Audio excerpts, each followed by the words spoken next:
Hello, everybody, and welcome into the Asphalt Outlaws Xfinity Series. Live here tonight with race 2 in the round of 16 for the playoffs. Making a stop at famous Auto Club Speedway. Thank you all so much for tuning in. You are watching Austin Green on PGR eSports. Qualifying wrapped up. Drivers are getting the parade lap going, so without any further ado, let's get right into tonight's starting grid. Taking the pole, it's going to be David Traylor in the 54 for Loose Lugnuts, with Keith Prince to his outside in second. Mark Beverly will roll off from the third spot here tonight, with Charles Van Schaik back in fourth. Colton Hardy will start fifth. Jesse Wise to his outside in sixth. You've got Eric Hegdahl back in seventh, with Clinton Woodby eighth. Kevin Winker ninth, and John Shilino rounding out your top 10. Haas Beverly starts in 11th. Dylan Paul's back in 12th. Joe Yakes and Jesse Calloway in row 7, with Lance Thompson and Colin Bollinger back in row 8. Bill Hales will start 17th. It'll be Evan Schilling back in 18th, with Michael Newman 19th, and Rick LePage, the Canadian driver, rounding out your 20-car field here tonight. Quick look at what the race info is. It's the QH Design 250, so we're going to go 125 laps at this 2-mile oval. We will have a stage break on lap 30. 95% fuel, 4 sets of tires, with clear skies. Track temp 79 degrees, so grip not going to be too bad early on. Winds at 11 miles an hour. We'll see if that plays any sort of factor in the speed or handling that these guys have through the corners here. Well, it's a bumpy racetrack. It's a big racetrack. It's a fun racetrack. Let's see who can try to lock themselves into the round of 10 here tonight. Green flag is in the air, and we are racing at Auto Club, and it's a good restart right out of the gate. Both cars on the front row get going through the gears. David Traylor, though, going to lead them all down in towards turn number 1. Keith Prince, he has looked really good over the last few weeks. Of course, got that win at Talladega, the last race in the regular season. Now looking to see if he can back that up with a win in the first round of the playoffs here tonight. Watch out on the inside. Here comes the 55 of Mark Beverly as they stay fanned out down the backstretch. And at some point here, you wonder, what do these guys do? Do they start to back the pace down and save tire, or are they going to run as aggressive as they can for this first stage and just try to learn all that they can? Still 2x2, though, for the lead here, as when they cross the line right here, this will be the first lap complete here tonight, and it's going to go to the 54 of David Traylor, but not by much. Him and Keith Prince were door-to-door through 3 and 4 and down the front stretch. And a little bit further back, you're going to start to see a couple cars catching these two now that they've sorted things out. And, you know, really, for David Traylor, I mean, he's already got a ton of momentum. He's done everything right, it feels like, just about every single week. Charles Van Schaik, on the other hand, who right now sits back in that 8th spot, again, so close to grabbing that first win of the season last week. And unfortunately, things just didn't quite work out in his favor at the end, so he'll be looking for some redemption here tonight. You got to expect for sure. By the way, if you notice on the left side of your screen on that scoring pylon, any of the drivers that you see with a P next to their name, that indicates that it is a playoff driver. And again, you might have heard me mention last week, I was experimenting, and I've actually had this if you've seen any of the other series, with a scoring tower that actually highlights the names of the drivers that are in the playoffs. And I was working on that tonight for these guys. I got about half of them to show up. And of course, that would be inconsistent. Didn't want to have that showing up that way. So I took it off for tonight. I think it'll be something that will show itself a little bit better once we get to the round of 8. And there's not as many drivers that the software has to try to process. But nonetheless, again, the P next to the name of the driver represents that they are currently a playoff driver in the round of 16. And again, we'll move to the round of 10. Not next weekend, but the weekend after that. So it's coming up quickly here. Got to take advantage of any of these races when you have the shot to. But up front, how about the battle for the lead? You thought it was going to stick around with just David Traylor and Keith Prince, but now it's Clinton Woodby trying to take it to the Turn 4 racing machine of Keith Prince as they work down the backstretch. Mentioned that Auto Club is a very, very bumpy racetrack, and for good reason. An old track that they don't actually go to in the real-life series anymore. It was torn down, and I don't know if they kept any form of a short track or if they took it down completely. But either way, here you go. Watch the onboard views as, whoa, David Traylor into the outside wall as he tried to line up Kevin Winker for a push as they came off of Turn 4 and just wasn't quite able to line him up right. That was a really, really big moment.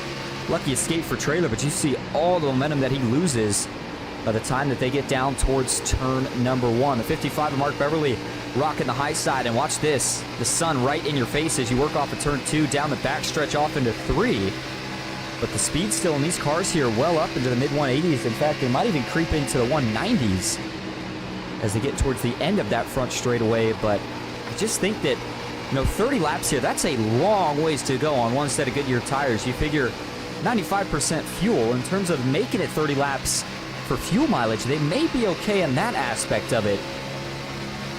But it's going to be a matter of how much can you conserve these tires. And up front, they're not conserving at all. Mid-190s at the end of the front stretch. Keith Prince is still going for it, and Woodby, he wants to try to take it away, and he's going to do that right here on the bottom of the racetrack as he slides up off the 2 in front of the 3 and the 42. Winker, though, not going to wait around. He'll look for a cross down the back stretch into turn 3. He's going to have to really send it in deep, and maybe not. He had enough of a run to actually get clear just about before they got to the corner, so he takes a relatively decent entry. Not as shallow as you usually have to do when you're going in on the bottom of the racetrack here. You can certainly see everybody making just about every single groove work right now. Got to think that that'll change here, especially in that long run after the first stage, but so far so good. And I'll pull that track map back up for you there.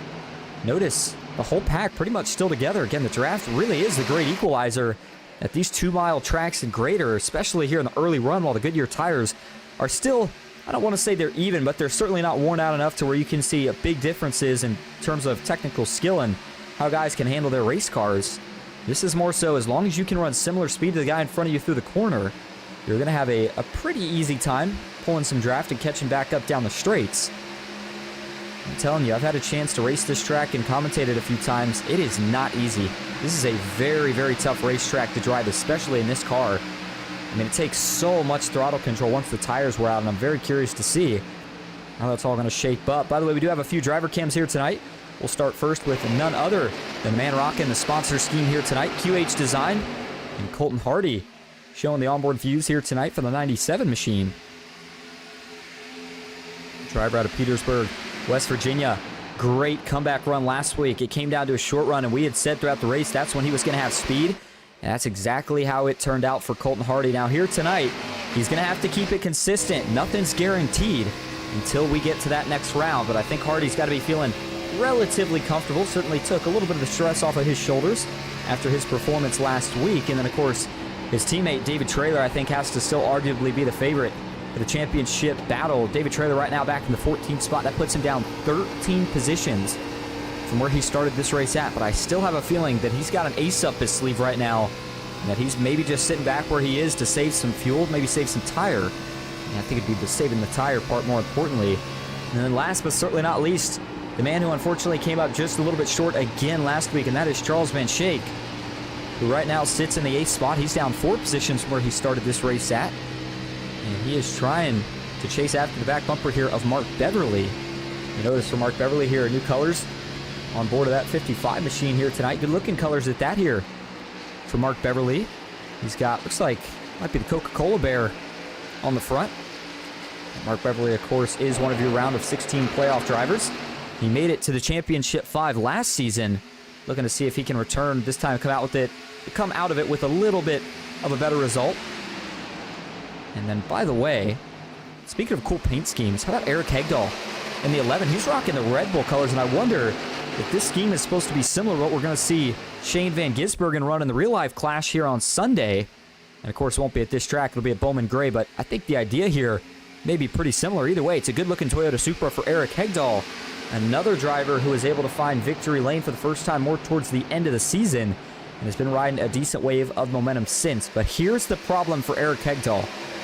Did not make the race last week. And you think to yourself, well, that's okay if he's had a good run to the end of the season. The problem is we're in the playoffs now. So you have to be here every week, and if you're not, then that all of a sudden changes it to you have to be that much better the weeks you're here. He currently sits 16th in the points battle. So he is currently right now in the last position in the round of 16, and when we eliminate 6 drivers, that's only going to be in one more week of racing, so he is going to have a really good run here tonight, and most likely a really good run next week if he wants any chance at sneaking in to the next round. Kevin Winker continues to lead the way here at Auto Club after he took the lead away from Clinton Woodby and Keith Prince. And for Winker here, and in general, lap times right now, the mid to upper 40-second mark. And they go pretty quick here at Auto Club, but I think the fall off is great enough that if you can't make it on fuel or you have to save in this first stage, maybe you have the opportunity to go down, take a set of tires, and see what you can do. Maybe shape your strategy up for the final stage. But again, I don't think I ever really finished kind of mentioning this point earlier, but in terms of fuel mileage, At that 95% at this track and these cars, I would think that they could probably make it here the entirety of stage 1, which again is 30 laps without having to make a pit stop. It may be a little tight, but I don't think they should have an issue. These cars can usually go close to 40 laps on 100% fuel at a super speedway, which is another half a mile in distance. As, oh, do we have some trouble here?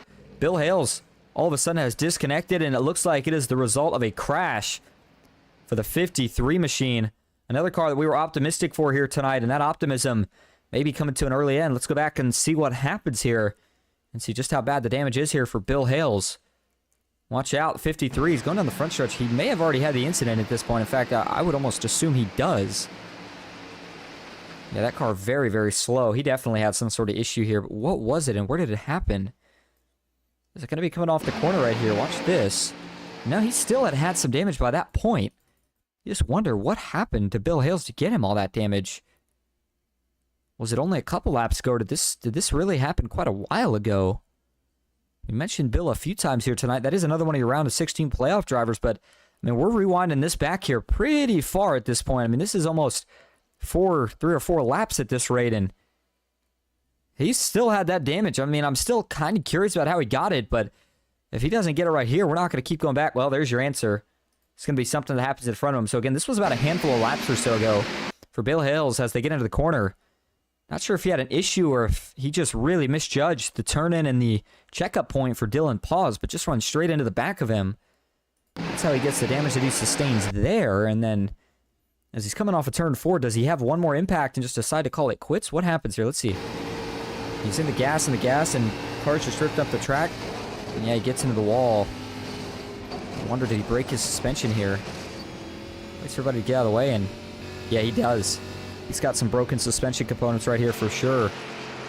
Trying to figure out if it was the right front. You would think that's where it was. Maybe the left front, but certainly has to have some sort of issue there with the way that car was steering, and can't blame him in that one.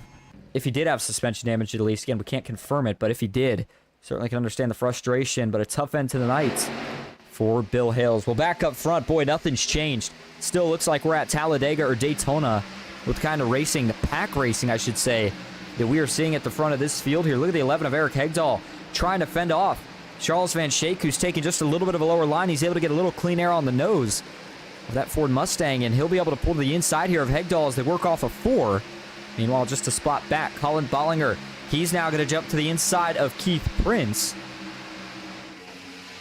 And for Prince, he seems to have a knack for these tracks that are 2 miles and larger. As, of course, he won at Talladega Super Speedway, which was 2.5 miles, to kind of help officially secure his chances of making it into the round of 16. Keith, always a consistent driver, but you knew it was just a matter of time before he found that first victory. Now, some of the names that don't have a victory yet this season, that I feel like when you hear it, you kind of say to yourself, you know, really? No way. I think the first one's got to be the 55 of Mark Beverly. I mean, last season, multiple wins, and so far, nothing to mark down yet in the books for this season. No trophies to celebrate, but still the consistency and the speed has been there, and that's what's propelled him into the round of 16. Joe Yates didn't make it to the round of 16, but of course did find victory lane once this season. Colton Hardy, well, he started the season off strong. You remember at the end of last season, he came so close to grabbing his first win. We said that he was going to be really, really good and tough, and a guy that you had to watch this season. Well, that has been the case. Colton Hardy, I mean, he's looked good this season, and he got that first win back at Talladega earlier on, so he's going to be looking forward to the final super speedway that we head to, which will be in the next round of the playoffs, and that will, of course, be Daytona International Speedway. By the way, if you're just tuning in, we appreciate you being here. You are watching the Asphalt Outlaws Racing Xfinity Series live on PGR eSports. Of course, we have the PGR 500 and the road to it throughout most of this week. Heats 1 through 2, 3 through 5, and then 6 through 8. You can go back and watch those on YouTube if you're curious. See a couple of drivers from this series in there, at least a couple of past drivers nonetheless. And we will have the LCQs and the duels tomorrow. That's going to be an exciting one. Don't want to miss out on that. That will be the final step in determining who is going to make the official first annual PGR 500. And then the feature will be coming up Sunday at 3 p.m. Eastern. Again, you're going to want to catch all of it live on PGR eSports. We'll have Evan Pasoko in the booth with us for the feature. Again, that is award-winning Coke Series announcer. Looking forward to that. Back on track, though, right now. Kevin Winker, I don't want to say he's extending this gap because he's really not. It's only 0.2 of a second. Van Schaik's still there, but he's looked pretty comfortable. The thing I start to fear right here is that Van Schaik was one of the drivers who had kind of been hanging back a little bit. And now that he's making his way to the front as quickly as he is, you almost wonder if that's really an early sign of just how severe fall-off is here, at least tire fall-off. Because as he starts to get back to the front, keep an eye on that scoring tower, the 54 David Traylor, who got back outside of the top 10. He's starting to do the same now. He's made his way closer to the front now, broken back inside the top 10. In fact, he's up to 9th. And he may be looking for 8th here and trying to take that spot from Joe Yates pretty shortly.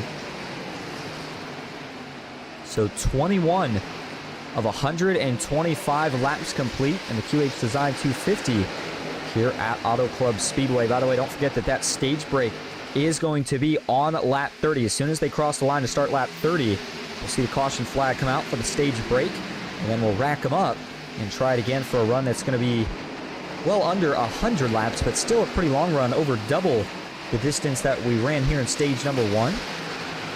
So it'll be interesting to see how the strategies change the different speed guys have on the short and the long run.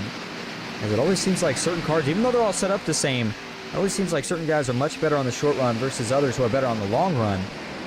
And I think right now, if you're David Traylor, you got to think, I'm going to be good on the long run. And if you're a guy like Colton Hardy, you know you're going to be good on the short run.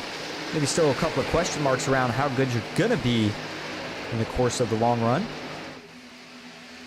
These guys, of course, mentioned not all that long left in the season. In fact, things will round out in March, so it's coming up pretty quickly. And, of course, the Asphalt Outlaws Racing Series not going to continue next year. We saw the trucks last season and the Xfinity cars this season. Whoa! Bollinger in the wall here off of turn 4. The 03 is going to be able to save it here. Didn't get into anybody else, so we stay green. But that was kind of another close moment right there. As the 03 of Bollinger, I'm not sure what happened, but that could have been a whole lot of bad. So when you get up into the outside wall here, especially as the tires start to wear out, you know, the natural instinct is to, of course, turn the wheel to get the car off the wall. But when you do that sometimes, it almost yanks you off the wall and takes you straight down the track. And if there's another car down there, it is certainly cause for a caution. But nothing doing that time is further back here. We had a little bit of 3 wide for just a moment. That was Jesse Calloway, last week's winner. And what a job Jesse did. Big upset to get his first win of the season. The driver out of Granite Falls, North Carolina, pretty much came out of nowhere at the end of the race, and with a couple restarts near the end, found a way to get to victory lane and hold off 2 of the best in the business in David Traylor and Colton Hardy. So Jesse feeling pretty confident about his chances of going to the next round, but again, would like to show some consistency, or just more importantly, try to kind of keep that momentum going here tonight to have something to start with in the next round. And for Colton Hardy, who has now fallen back to 10th, but it's still Charles Van Schaik after taking the lead away from Kevin Winker, who continues to lead. Eric Hegdahl has moved his way up to 3rd. David Traylor, by the way, is up to 8th. And so is the 2 cars that at least I had my eye on in terms of who were going to save tire early. They continue to move to the front. Matter of fact, one of them's at the front, and the other one's working his way up there now. And I almost wonder, though, for Traylor, if it was a matter of him trying to save tire, did he maybe realize that he tried to save too much? Did he give up too much track position? He had to have learned something, because we're going to be coming to just 4 laps to go in the stage when Van Schaik crosses the line this time. And I got to be honest, I just don't think that's anywhere near enough time for a guy like David Traylor to get up here at this point, even though he's going to make a pass for 7th right here. Still just way too much traffic and not enough laps to try to make it happen. Kevin Winker is still heating up the back bumper of Charles Van Schaik. You saw what he did right there. They both took the low line into the corner, and Winker, by getting right up on the bumper of the 23, was trying to get him a little bit aero loose. Didn't work. Van Schaik still getting really good traction out of those 4 Goodyear tires. But you know that he is wheeling and dealing that car right now. And again, this is just kind of a little bit of a, what's the word I want to use here? Maybe a taste of what we're going to see later. Now, I will say what's kind of interesting is this is one of those tracks where I think if you drive the car right, the general tendency, or maybe I should say drive the car the way most people do, the general tendency is that the car feels really tight. And by me saying it feels tight, it has a tendency to want to drift up the racetrack pretty easily. But if you try to just slam on the throttle again as the tires wear out, it's really easy to spin it around. So there's definitely an art to it. A lot of people don't give oval racing enough credit, but there really is an art to it. And right now, it seems like the 23 Van Schaik has mastered that art for the moment. And it's going to be all about, does anybody else have anything for him here in the last 3.5 laps of stage 1? Well, Eric Hegdahl able to complete the pass on Kevin Winker, and now he is lurking in the shadows here. Eric Hegdahl, we talked about, back in 16th in points, says he's going to need, well, we're telling you he's going to need a good night tonight. I'm sure he'd say the same thing, but so far so good. Right now, Eric Hegdahl has himself in the 2nd spot. He could be looking for a stage win here, and that would be really big for his point scenario. That would help him out a ton if he can somehow come around here and find a way to get past the 23 of Van Schaik within the next 3 laps. And if you're Van Schaik here, obviously you're not going to give anything up to the 11 of Hegdahl, and Van Schaik probably still feeling obviously a bit frustrated from the way things ended for him last week. But you notice a lot of drivers, or at least a couple front runners here, I should say, that have decided to migrate, have really migrated to the top. Colin Bollinger may be in a little bit of a different scenario, but the 23 of Van Schaik and the 11 of Eric Hegdahl, they may have been finding speed on the bottom earlier, but it seemed like through 1 and 2 now they were finding speed up top. Back to the bottom, though, in 3 and 4. Ooh, Winker slipping up a little bit. I think that 42 car is starting to get tight on him, and now he may be in danger here of losing a couple more spots. Bollinger already got by, but looks like Clinton Woodby in the 92. He's going to take his best shot at it now to sneak by him as well. So just 2 laps remaining here in stage number 1, and up front, currently leading the way, still Charles Van Schaik. Right now, the real battle, the first real battle, is the battle for 4th. Kevin Winker will slide right back up in front of that 92 of Clinton Woodby and get that spot back. And for Van Schaik, as it stands at the moment, he's got himself, it looks like, about, I think, a half a second or so lead, at least from the timing I'm showing. And so I don't think that's going to be enough, or I think that's enough gap, I should say, for Eric Hegdahl to not be able to catch up to him here. Unless, of course, Van Schaik makes a mistake. But either way, 1 lap to go here in stage number 1 at Auto Club. And caution is there. Excuse me. I apologize. I forgot that it was at the start of lap 30, even though I mentioned it earlier. So that will be for the stage. Guess who? Charles Van Schaik gets the job done.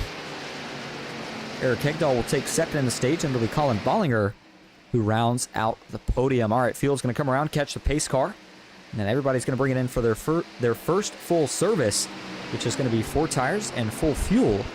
And then they'll get back out and get set up to go ready to get back to green for the final stage. So we're going to go ahead and take a quick break. We'll go side by side so you don't miss a thing. And when we come back, we'll see if we can get a word with your stage 1 winner, Charles Van Schaik. Stick with us here at Auto Club.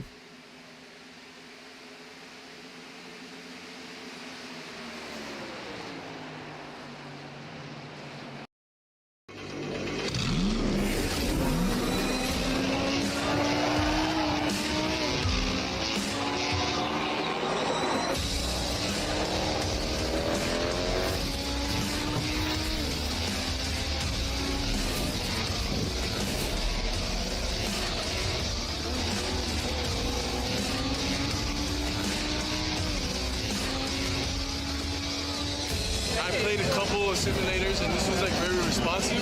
Especially the hydraulics and stuff, the motion and stuff was really, really on point. Make you feel like you're really driving. It feels real. It adds so much to the experience. It's just really, really cool. It was pretty awesome.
Green flag is in the air. We are racing.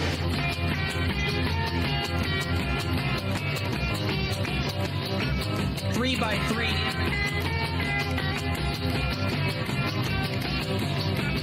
Almost no trouble. Around goes Alex Hill. On into the outside wall goes Hill. They're wrecking big time out back. We're not going to throw a caution.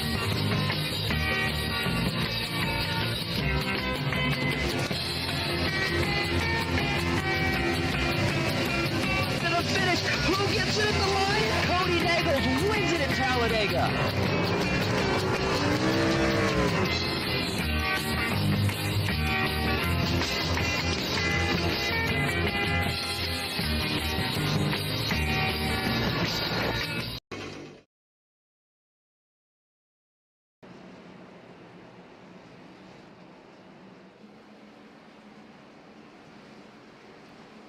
Welcome back to Auto Club Speedway. And as we get ready to get back to Green Flag Racing, let's see if we can get a word here with your Stage 1 winner, Charles Van Schaik. Hey Charles, this is Austin up in the booth. You got a copy? Yep, I got you. Well, just real quick before you guys get back to Green Flag Racing, you take the stage win. How important is that rebound after the way things ended last week? Yeah, not happy about last week, but what can you do? Probably should have 4 or 5 wins, but I have 0, so it gets frustrating and builds up. But yeah, just took it easy. You got some guys dooring people. I handled it going by, and so did David handled it going by. So we'll just see if non-playoff drivers treat the playoff drivers a little bit more respect. So we'll see how that goes. Absolutely. And Charles, thank you for talking to us. Congrats on that stage win. We'll see if we're talking to you again at the end of this race. All right, thank you. Well, there you go. And sensed a little bit of frustration maybe right there for Van Schaik, saying that some of the guys that aren't in the playoffs maybe need to show a little bit more respect. So we'll keep an eye on that. So here we go. Green flag back in the air. By the way, up front, it was Eric Hegdahl. Saw the Van Schaik after winning the stage, fell pretty far back through the pit cycles, actually went back in.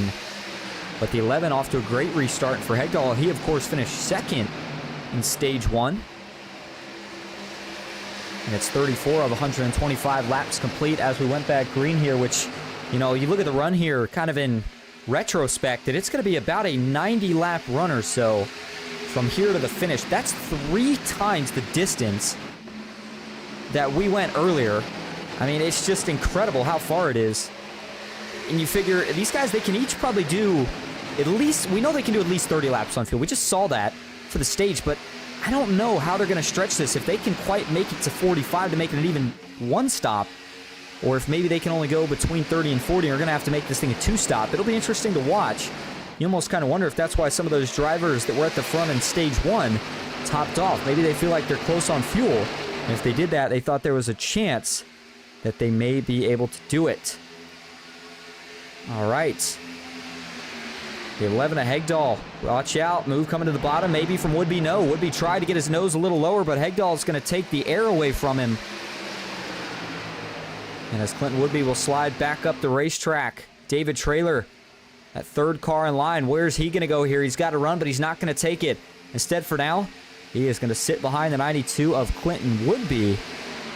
The 11 of Eric Hegdahl going to take another dive back down. He is not letting that 92 get any clean air on the front of his race car.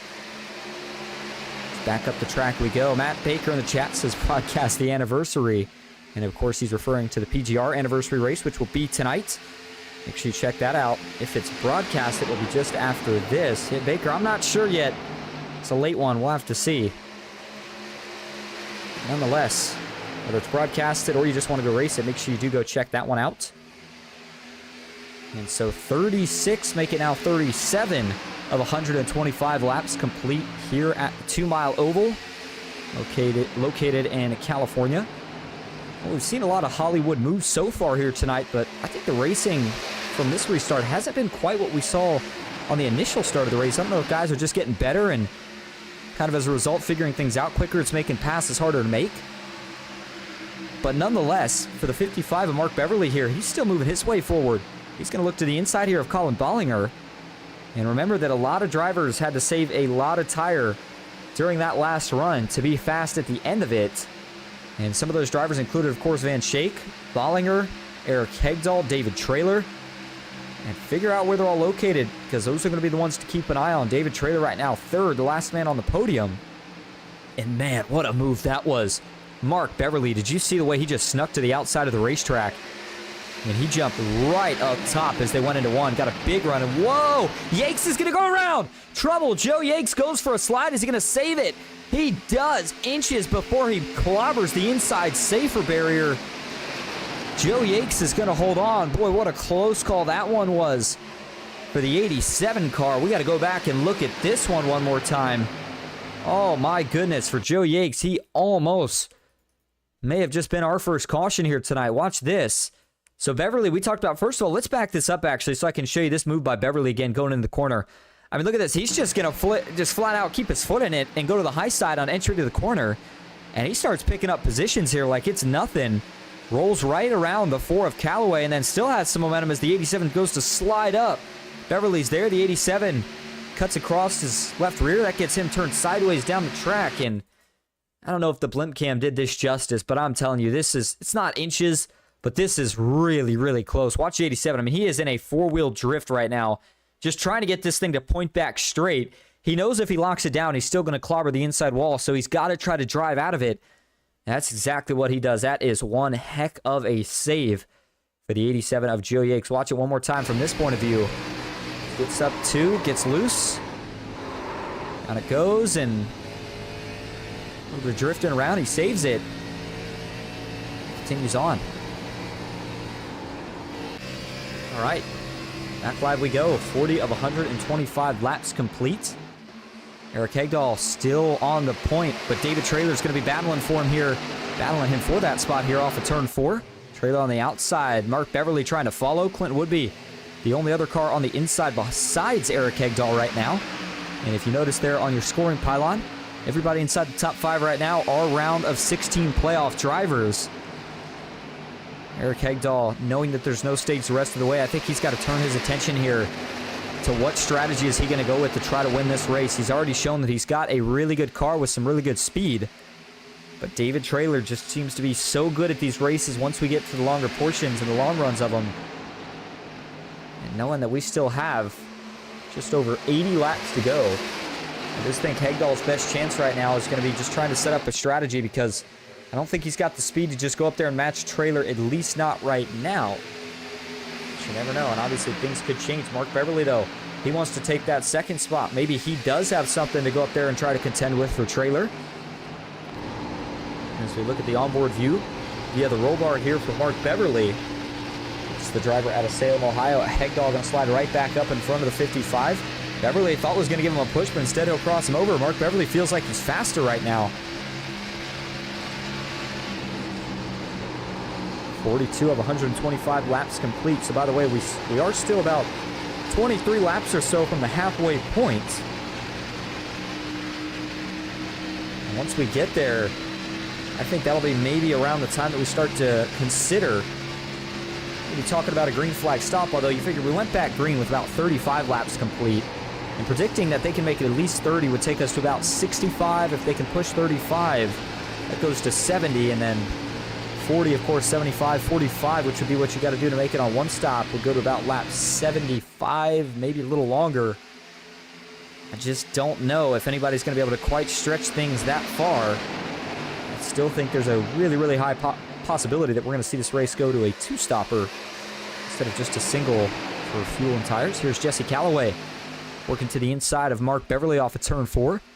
And as he leads the bottom, it's David Traylor right now who still leads the way up top. Hegdahl going to get clear, and he'll throw it right up in front of the 54 and the 92. And so this is kind of that sweet spot in the run. I thought for a minute we weren't going to see it, but similar to what we saw in the first stage, right about here, 10 laps in or so, is when we're really getting the pack the most clumped together. You've got about 10 cars or so all running within just over a second and a half of each other. And the 92 of Woodby and everybody in your top 4 can be thrown under a blanket at this point. 44 of 125 laps complete. Be 45 now. And for Eric Hegdahl, who still leads the way. By the way, he is up 6 positions from where he started this race at. In terms of battling on the racetrack, you see most of it happening up front. If we look at the track map, though, we do have a couple of drivers getting spread out now, especially towards the further back portions of the pack. And if we go all the way back in the field, looks like just behind Colton Hardy here, is that Bill Hales? Or is that a different driver? Rick LePage right now lagging a little bit behind. Colton Hardy actually being scored a lap down. I wonder if he maybe had some sort of penalty, maybe?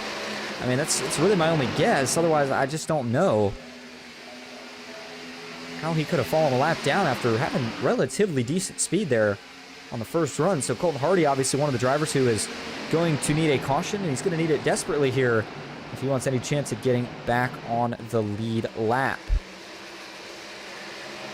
I'm surprised that Hegdahl has stayed this competitive in the sense of once Traylor went up here and took that lead away, I didn't think it was going to go back to this. I thought it was going to be David Traylor kind of pulling away at least for a little bit, but that just didn't really happen.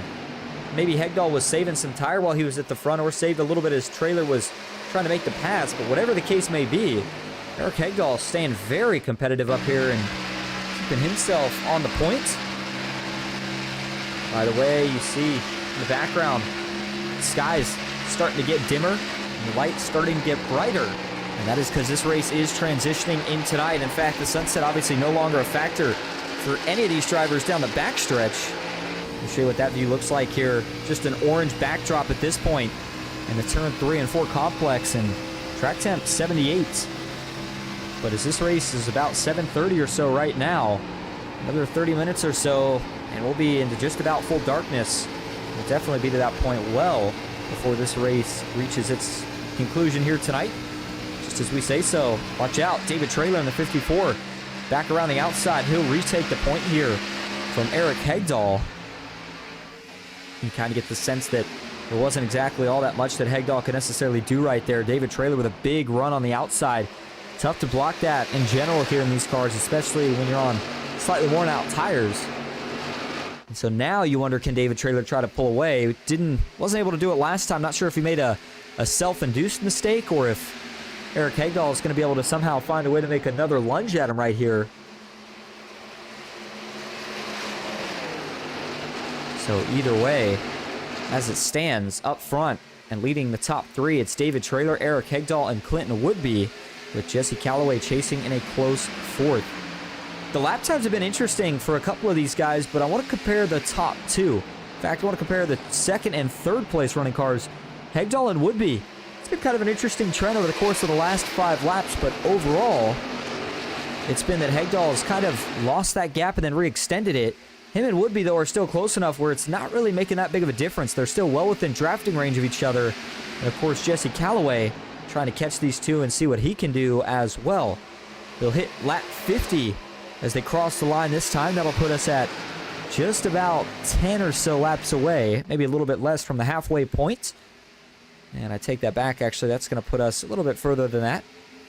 When we get to about lap 62, 63, that's when we're going to be about at the halfway point in this 250-mile event. So that'll actually put us at about 12 to 13 laps away from that point. Bill Hale's the only car with an incident here tonight. He has since retired from the race. You see in that 21st position, 78 of green. That is actually myself. Normally I join as a spectator, but I accidentally joined as a driver here tonight. That's the only reason it's showing my name on the scoring tower. So as David Traylor continues to lead, Hegdahl looks like he is still well under pressure with the 92 of Clinton Woodby breathing down his neck right here. And if you're Hegdahl, use this to your advantage. Try to get back up here and put the pressure back on David Traylor. Don't let him get comfortable. Don't let him get in a rhythm. Start saving tire. You have to keep him on his toes. Otherwise, he's going to do what he's done all season, and that is eventually start to walk away with it. And if we get into that first round of green flag pit stops and you're not anywhere close to the leader, I think your chances significantly drop of being able to hang around during the second run. And of course, that could translate to problems in the third run if we even have a third run. We know these guys are going to have to pit at least once during this stage. The bigger question is going to be, is it once or is it twice? I think they can go probably anywhere between 30 to 45 laps. I think more realistically, probably between 30 and maybe 40. By the way, for Charles Van Schaik, he's up to 7th, but once he got there, the progress forward after that point has just been really, really slow. I'm not sure if it's something to do with him saving tire or if he's just not been able to find the speed. Either way, Van Schaik struggling to move any further towards the front right now. Rest of the field all single filed out back. Not really any side-by-side at the moment. Getting to that point in the tire run where if you're going to make a move, you better have it set up perfect and you better make it work on the first try, because if not, you may lose more than one spot, and also you have just absolutely killed your tires. And they take a while to kind of calm down. It's almost, you know, obviously tires wear out through the entire course of a run, but when you're up there and you're trying to push the pace, you really heat the tires up. You get them really, really hot. That makes them more slick. They don't quite have as much grip. But then if you kind of back things off, you get into a little bit more of a rhythm. It doesn't make them cool down completely, but it cools them down enough to where all of a sudden you start to find a little bit more pace again, a little bit more consistency. And that's usually what you kind of wait for before you go up and try to make your next charge, your next jump at it. And that may very well be what Eric Hegdahl is doing. You see Hegdahl, though, taking the much shallower entry, trying to get some clean air on the nose as early in the corner as he possibly can. David Traylor, who's out in front and has a big clean window of fresh air. He can go down the corner whenever he wants. He's going to have the most downforce on the front of that race car of anybody in the field. And you notice here, he actually waits till a little bit later in the corner through 3 and 4 that last time, but this time in 1 and 2, him and Hegdahl looked pretty similar. In fact, Hegdahl matched him almost wheel to wheel right there. But for Eric Hegdahl, if he gets there, it's still that question of what does he do with it? Will he try to make that move, or does he stay on the conservative side of things right now? Just kind of play it easy and stay in line. Eric Hegdahl, by the way, I mean, he had so many different guys that he worked with last season. And then this season kind of comes as an independent driver. Gets with a group of guys that he's, of course, talked to a little bit last season. But, you know, it just seemed like the chemistry maybe took a little bit to get going for Hegdahl. He's a phenomenal talent. And once he found that momentum, got it going, he has been really, really strong since. It's another one of those drivers that you say you want to be really careful letting them get hot in time for the playoffs, or even in the first couple races of the playoffs, because sometimes that momentum can lead all the way through to the Championship 5. And of course, for Eric Hegdahl, he was one of your Championship 5 drivers last season. And so Hegdahl trying to repeat this season. We'll see if he can make it happen. We'll zoom things back out now. 55, make it 56 of 125 laps complete here at Auto Club. And with that, we are going to go ahead and take a side-by-side break. You won't miss a thing. And when we come back, we'll start to talk a little bit more about when we could see this first green flag pit stop. Stick with us here on PGR eSports.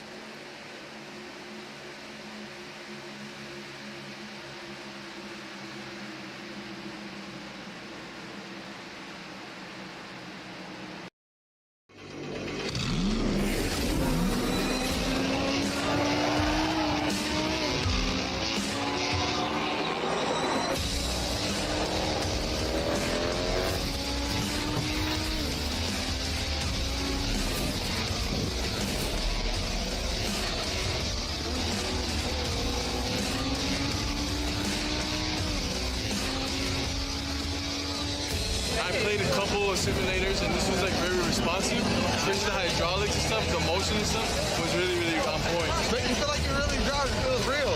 It adds so much to the experience. It's just really, really cool. It was pretty awesome.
Green flag is in the air. We are racing.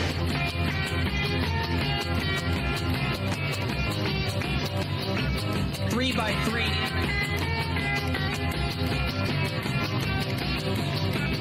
Almost no trouble. Around goes Alex Hill. On into the outside wall goes Hill. They're wrecking big time out back. We're not going to throw a caution.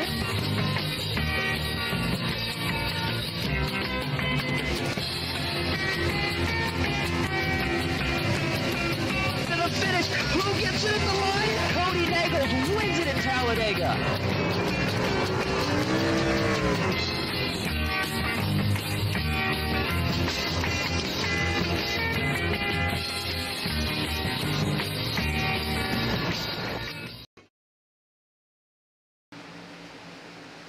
Welcome back to Auto Club Speedway with the QH Design 250 for the Asphalt Outlaws Racing Series. And as we go on board here, it's the 97 of Colton Hardy, who is still currently a lap down in the 19th position. You can see Colton right now just kind of relaxed. Not really much he can do at this point except obviously pray for a caution. And unfortunately, I don't know if he's going to get one of those. Races like this have a tendency, once they get spread out this much, to go green for quite a while. And we are getting close. In fact, we're just about at that halfway point. Whoa. Just as I say that there, that was Haas Beverly with some big trouble right there on the front stretch. Go back and look what happened here to Haas. As I just mentioned that it's unlikely to get a caution, and we almost saw one right here. What happens is coming out of turn 4 here for Haas Beverly. Watch the 22. He's getting up the racetrack and just gets into the wall. Actually, Evan Schilling follows him into the wall. Haas trying to kind of keep it up in the wall, but also get out of it and just overall not get into anybody. So a close call right there, but for Haas Beverly, a good save.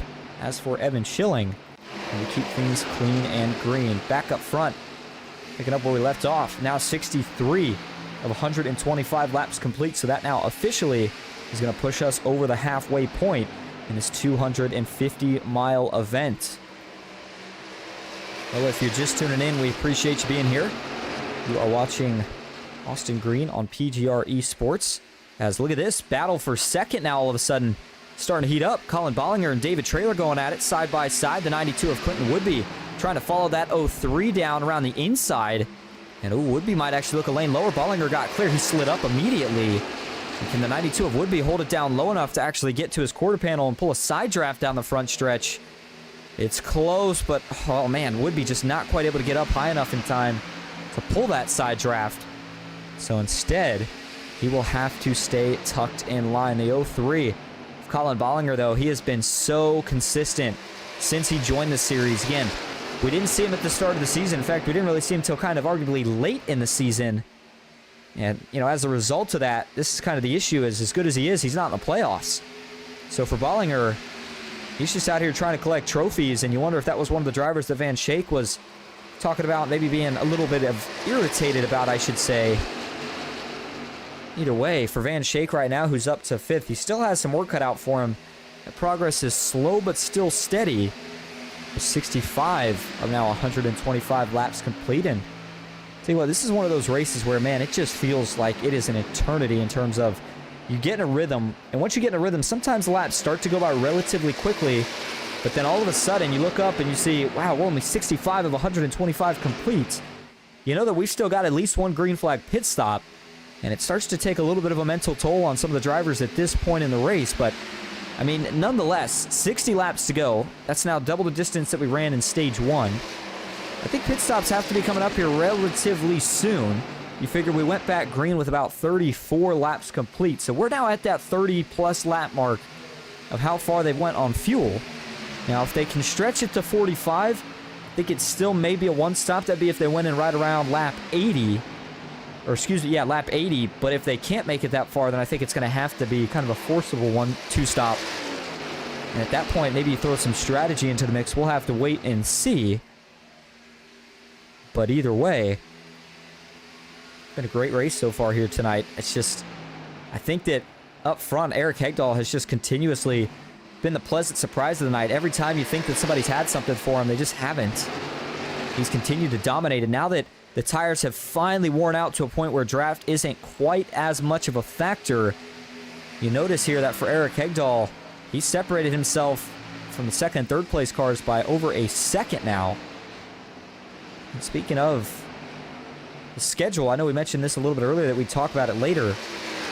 The rest of the tracks remaining next week, I call it a wild card. It's a very technical track, but it just seems like it's so easy to make a mistake there, and there's so many things that can go wrong. But that's Darlington. We head to Darlington Raceway next week, and that'll be the last race in the round of 16. And then after that, it's off to kick off the round of 10. We'll take off Valentine's Day, and that'll also be, of course, race weekend for the real-life NASCAR Series as they return to Daytona International Speedway. And then we'll head to Kentucky Speedway to kick off the round of 10, followed by Daytona International Speedway for the final super speedway race of the season. And then it's off to North Wilkesboro and a short track to finish off the final race before the Championship 5, which will be at Homestead Miami Speedway. That's going to be another fun track, especially in these Xfinity cars. Well, pit stops are officially underway now. David Traylor, one of the guys that has already went in. You saw him pretty much rocket right back around 11 of Hegdahl. That's how much new tires mean compared to old tires. In fact, look at the lap time comparison here. Look at his last lap. In fact, that was his best one of the race. He ran a 40.597. Eric Hegdahl's last lap, 42.724. That is a huge difference, over 2 seconds worth. And that is a massive, massive fall off as Hegdahl obviously now bringing it down to the pits. I was going to say, with fall off that aggressive, I almost don't know if you can afford to stay out that much longer. Normally, that's usually the strategy so that you can be on offense the rest of the way. And we still do have a couple of drivers that are going with that strategy, although I think at this point you could maybe all but confirm that anybody's going to be able to make this race on a one-stop. Not with the amount of laps that we have to go, but, 35. If you went in here, that's about 70, so you figure you just did about 35, or if you do another 35, rather, that takes you about 105, and then you pit with about 20 laps to go. But here comes Van Schaik. See what service he decides to take here. You would assume that it would be 4 tires and filled up with gas.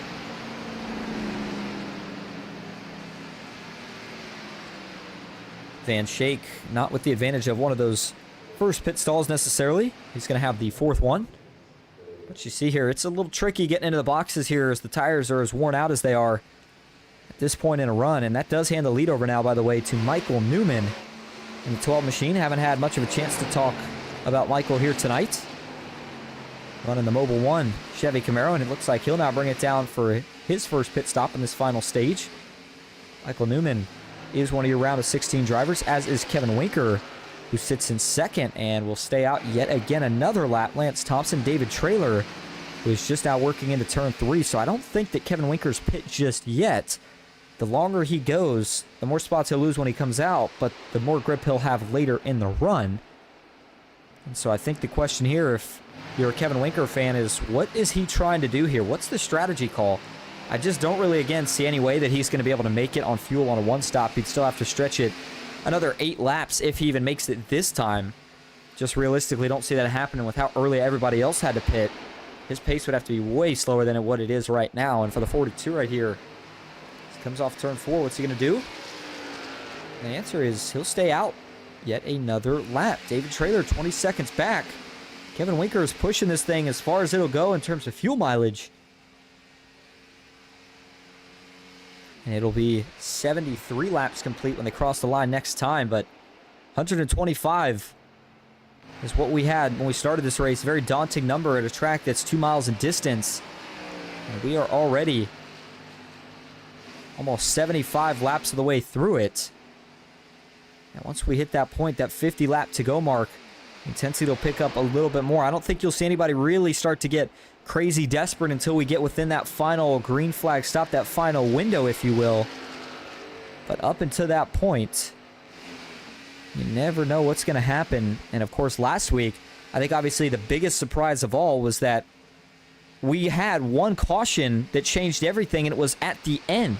a race that went green for so long had the outcome completely changed by a matter of one caution. And you got to obviously keep that in mind here tonight, that it is a general possibility.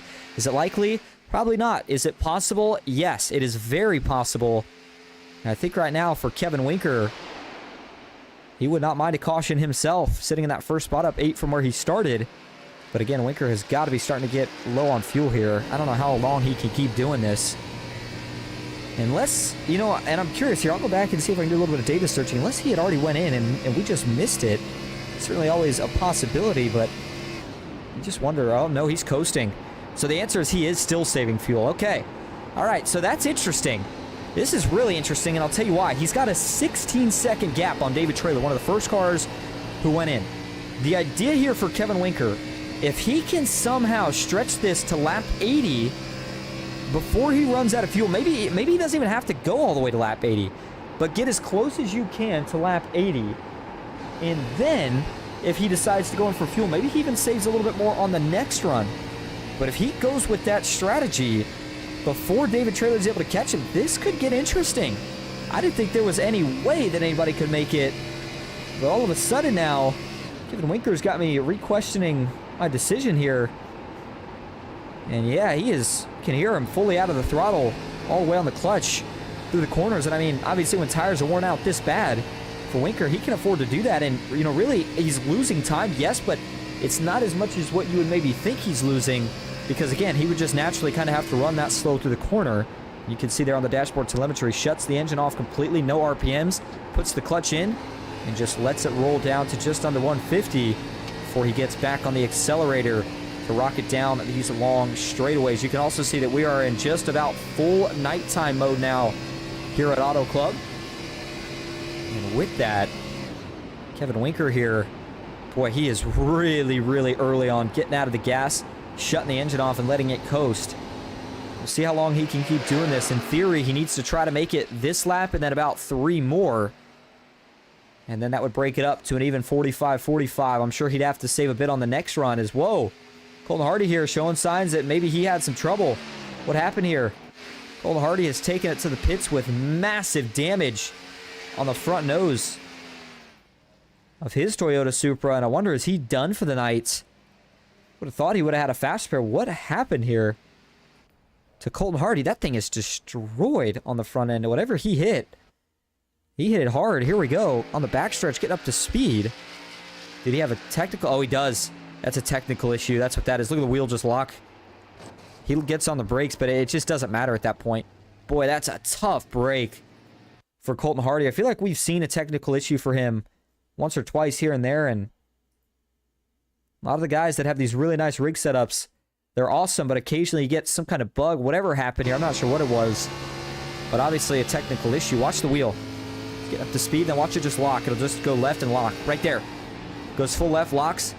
Hardy's trying to figure it out. Once he realizes that he can't figure out what the issue is, he's going to shut it off and lock the brakes up as much as he can, but at that point, it doesn't matter. Damage is done. And again, that was a big hit. Lucky that obviously no one else was around, but also that this didn't draw a caution. Just watch it as it locks up and goes. I mean, look at that. The wheels are pretty much full lock. 45 degrees pointed left. And he escapes that first wall. That, boy, that would have been a massive hit. Even worse than that one if he would have hit the first wall. But then as he contacts the second one, it's just going to break that right front suspension immediately and tear the front nose of that Toyota Supra all up. So for Colton Hardy, trouble he did not want to deal with.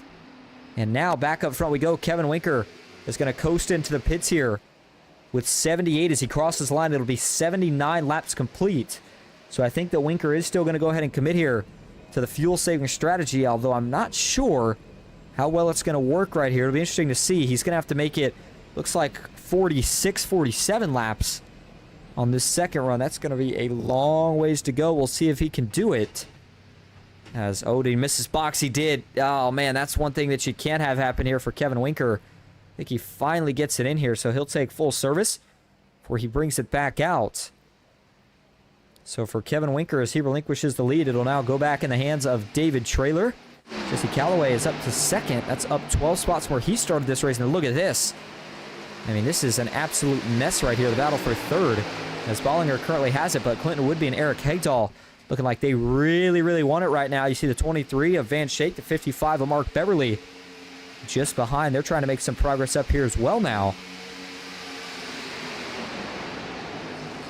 So for Eric Hegdahl, who sits in that 5th spot, Charles Van Schaik, who sits back in 6th, Beverly 7th, Michael Newman 8th, Joe Yates in 9th, Keith Prince in 10th. But I think it's really the guys that are top 8 and up. You see Lance Thompson in the mix there, but that is not for position. In fact, for Lance Thompson right now in that number 21, Smokey and the Bandit Machine, he currently finds himself, I believe, a lap down. Sure enough, he is currently being scored as the only car lap down as Colton Hardy retired from the race.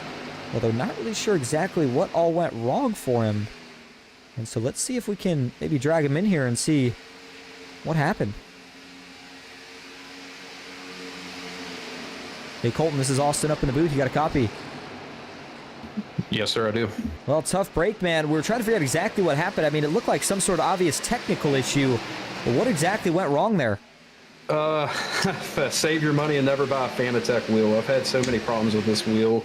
And over the course of the night, I started that run off good, and then I'd get to a certain degree, 45 degree, I'd say, turning left, and I'd just lose all force feedback. Everything would just go stale in my hands. And the car, you don't know how much you rely on force feedback until you race without it.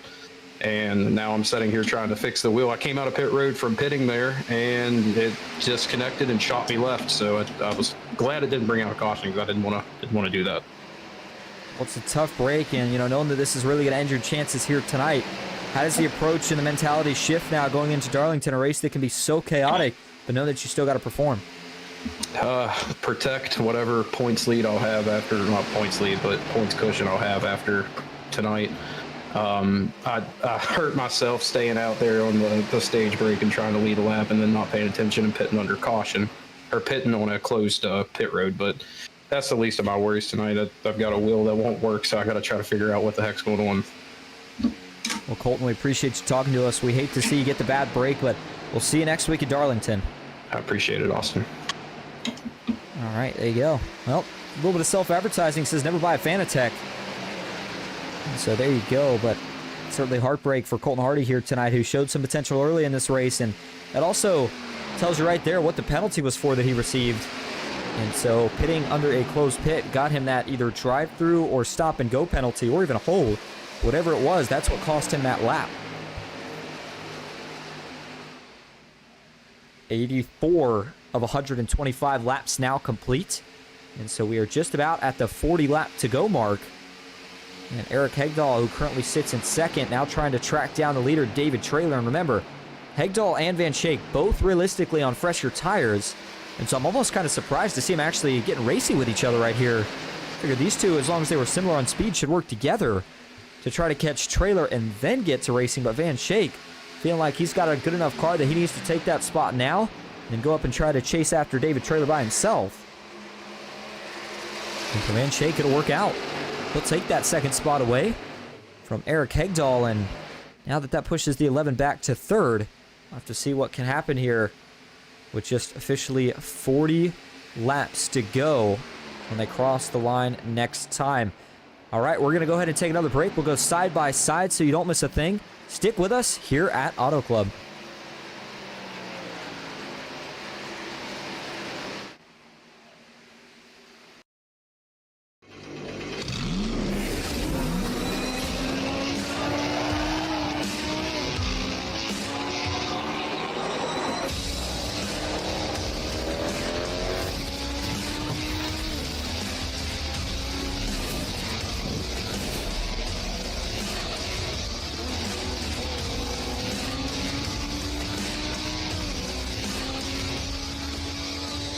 I played a couple of simulators, and this was like very responsive, especially the hydraulics and stuff, the motion and stuff was really, really on point. Make you feel like you're really driving. It feels real.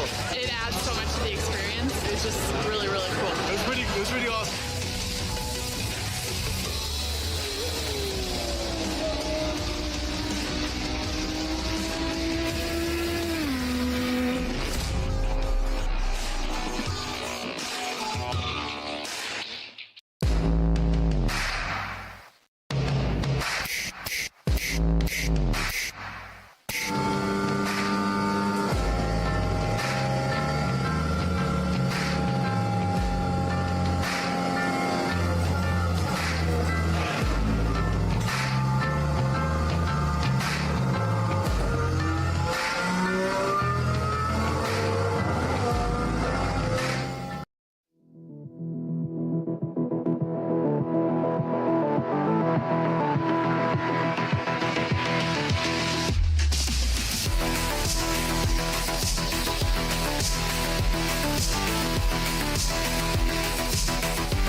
Green flag is in the air.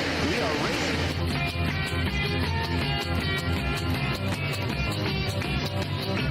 Three by three.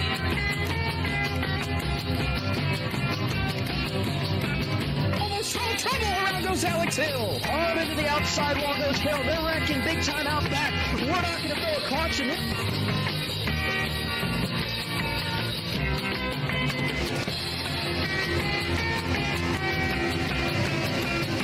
Finish. Who gets it at the line? Cody Nagels wins it in Talladega.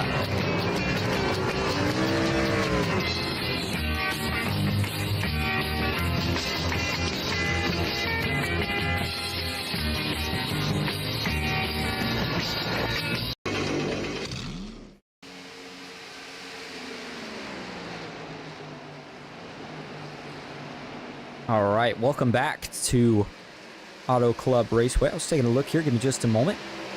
We were having a bit of an issues while we were on break. I was trying to set up a few other things for these guys regarding some of the updates that I think we have in terms of fuel mileage here.